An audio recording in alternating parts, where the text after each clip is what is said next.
امام نے تیمیہ نے جو اپنا ایک رائے بیان کی ہے کہ انبیاء کی جو بعثت کا مقصد تھا وہ توحید عبادت کو جو ہے اس کی اصلاح زیادہ تھا سب سے پہلے، کیونکہ اس میں سب سے پہلے بگاڑ آیا اور تو وہ دین کے مطلب جو ہے اہم ترین فرائض میں بن گیا. تو جو خاص طور پہ سلفی علماء ہیں وہ دوسری کافی ایسی تحریکوں پہ یہ کرتے ہیں کہ یہ ان جماعتوں میں توحید کمپرومائزڈ ہے.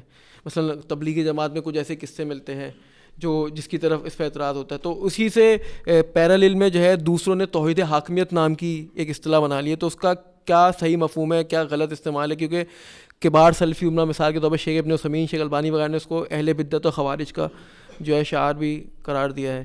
تو اس حوالے سے دیکھیں توحید کتنی کمپرومائزڈ ہے، مطلب بشمول اہل حدیث جو سیاسی جماعتیں ہیں اس کے اندر اس وقت، اور وہ کتنا اس کو مطلب ان کو مطلب کیا یہی ایک بنیاد ہے؟ جیسے آپ نے کہا کہ ہر مسئلہ اہم ہے، وہ کہتے ہیں وہ ٹھیک ہے لیکن توحید سب سے پہلے.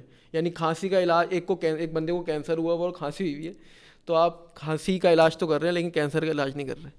یہ بات ٹھیک ہے، یہ باتیں آپ کی اپنی جگہ پہ بجائے ہیں، لیکن ہم اس کو نا تھوڑا سا ایک اور پرسپیکٹو میں لے رہے ہیں. جی، وہ یہ ہے کہ آپ کی توحید درست ہونا تو بے حد ضروری ہے. جی، معاذ اللہ کہ میں کہوں یہی ضروری نہیں ہے کہ آپ کی اپنی توحید جو ہے وہ درست نہ ہو. اور اگر کوئی تبلیغی جماعت کے ہاں کوئی کمی ہے تو اس کو دور کرنے کی ضرورت میں بالکل مانتا ہوں.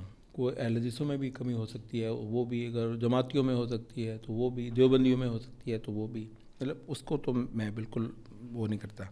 توحید آپ کی صحیح ہونا تو ضروری ہے، مگر ہم وہ بات نہیں کر رہے. یہ جماعت اسلامی میں ہے، اس کی اپنی توحید فی نفسی، یہ اللہ کے ساتھ شرک نہیں کرتا ہے، ٹھیک ہے. یہ تبلیغی جماعت میں ہے، یہ اللہ کے ساتھ شرک نہیں کرتا ہے، تو اس وجہ سے اس کی اپنی توحید تو سلامت ہے. جی، اچھا، اب یہ ہے کہ اس توحید کی قوم کو دعوت دینی ہے. پہلے یہ کام کرنا ہے. ہم یہ کہتے ہیں کہ اس کو بھائی آپ صحیح علمی فقہی فارمیٹ پر لے کر آئیے اس مسئلے کو. وہ یہ ہے کہ دعوت کیا فرض عین ہے یا فرض کفایہ ہے؟ مجھے بتا دیجئے. جو اتنے علماء ہیں سب کو لے یہ اختلافی مسئلہ بھی نہیں ہے. دعوت بھی، قتال بھی، امر بالمعروف بھی، نہی عن المنکر بھی، اس طرح کے سارے فروض جو ہیں کیا فرائض عینیہ ہیں یا فرائض کفایہ ہیں؟ مجھے بتا دیجئے. صحیح.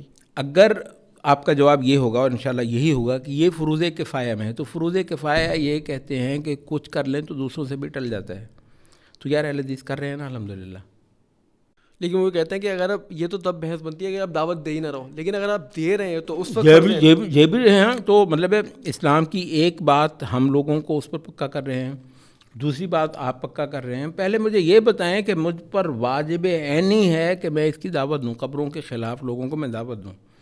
کسی وجہ سے فرض کر لیں، ابھی تو خیر ہمارا حال ہی برا ہے، لیکن کسی وجہ سے فی الحال آپ کا سیاست میں کچھ ہاتھ پڑ رہا ہے، اور اس طرح کے بعض مسائل میں اگر آپ وہ دعوت دینا شروع کر رہے ہیں تو فی الحال آپ کا ہاتھ نہیں پڑ سکتا. تو کوئی حرج کی بات نہیں ہے کہ آپ اس پر خوش ہوں کہ یار یہ جو دوسرے میرے بھائی ہیں یہ کام کر رہے ہیں اور میں وہ نہیں کر رہا. اچھا، میں یہاں پر یہ جو اس وقت لبرلزم ہے، جو سیکولرزم ہے، اور وہ جو پورا پیکج ہے الحاد کا بھی، غلاظت کا بھی، بے حیائی کا بھی، اس کو اس وقت اس امت سے دفع کرنا کیا چھوٹے فرائض میں سے ایک فرض ہے؟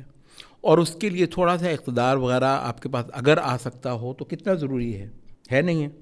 اچھا، وہ ہے تو وہ بھی ایک بہت بڑی ضرورت ہے. اب میں جو لوگوں کو کھلی قبروں شبروں کے حوالے سے تبلیغ کر رہا ہوں، اس سے میں یہ تھوڑی سوچ سکتا ہوں کہ یہ جو ہے نا مجھے سارے کے سارے اپنی جو ہے نا وہ اقتدار بھی سونپ دیں گے. تو مجھے پتہ ہے جب میں قبروں کے خلاف بولوں گا ان میں سے اکثر لوگ مجھے بالکل گھاس نہیں ڈالیں گے، 10 بندے بھی مجھے ووٹ نہیں دیں گے. تو میں کہوں گا میں نے الیکشن ہی نہیں لڑنا. یہ ہے ڈویژن آف ورک. تو میں توحید آپ کی بھی سلامت ہونی چاہیے، میری بھی ہونی چاہیے، لیکن کسی وجہ سے آپ وہ میدان چن رہے ہیں کہ آپ کسی ایک باطل کے خلاف کسی وجہ سے نہیں بول سکتے. اچھا، کئی جگہ مطلب یہ ہو رہا، آپ کو پتہ ہے ویسے ہی یہ بعض علاقوں کے اندر آپ مطلب ہے کہ رشیا کے خلاف پوزیشن نہیں لے رہے ہوتے، وہاں کی صورت حال ایسی ہے. کسی جگہ پر آپ ہی کے دوسرے بھائی کسی دوسرے خطے میں امریکہ کے خلاف ایک پوزیشن نہیں لے رہے ہوتے. سیریا میں مثلا یہ تھا کہ سیریا میں رشیا کے خلاف تو آپ پوزیشن لے رہے تھے، لیکن ساری سیرین قوم جو ہے وہ امریکہ سے مدد تک آ رہی تھی. کسی اسلامی گروپ کے لیے مناسب نہیں تھا سیاسی طور پر کہ یہاں پر وہ اینٹی امریکہ نیریٹو جو ہے نا سیریا میں لے کر آئے، اور کہتے ہیں یہ جو جہادیوں کی غلطی یہی تھی شروع میں، بعد میں اللہ نے ان کو سمجھ دے دی اور اس وجہ سے الحمدللہ پانسے پلٹ گئے. تو یہ امریکہ مخالف اپنی پوری اس پیکج کے ساتھ یہ شام میں جا رہے تھے. شام میں اس کی ضرورت نہیں ہے.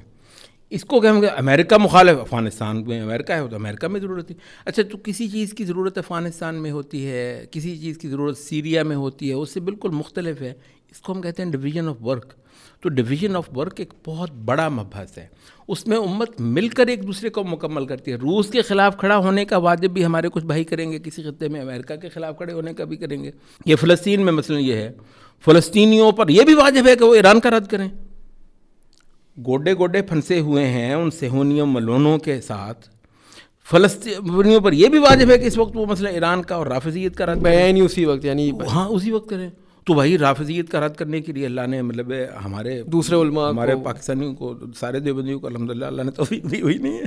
یعنی اس طرح سمجھ سکتے ہیں، اس طرح قادیانیوں کے خلاف تمام مسالک کے علماء مل کے بیٹھ گئے تھے تو اس وقت انہوں نے یہ نہیں ہو رہا تھا کہ جس وقت کبھی ایسی ضرورت ہوتی ہے کہ سب کو مل کر ہی ایک پوزیشن لینی ہوتی ہے. تو حالات پہ ہے، حالات پہ ہے. یہ اس میں کوئی حرج کی بات نہیں ہوتی کہ حق کے کسی ایک حصے کو میں نصرت دے دوں، حق کے کسی دوسرے حصے کو آپ نصرت نہیں. مطلب میں یہ کہ باطل کے کسی ایک حصے کو آپ گرائیں اور باطل کے کسی دوسرے حصے کو میں گراؤں. یہ لوگ جو یہاں پر لبرلزم کی پیش قدمی کو روکنے کی کوشش کریں گے، اقتدار وغیرہ کو اگر ہاتھ میں کر سکتے ہوں کسی درجے میں، اگر کر سکتے ہوں، تو یہ کیا چھوٹا فرض ہے اسلام کا؟ یہ کیا چھوٹا فرض ہے؟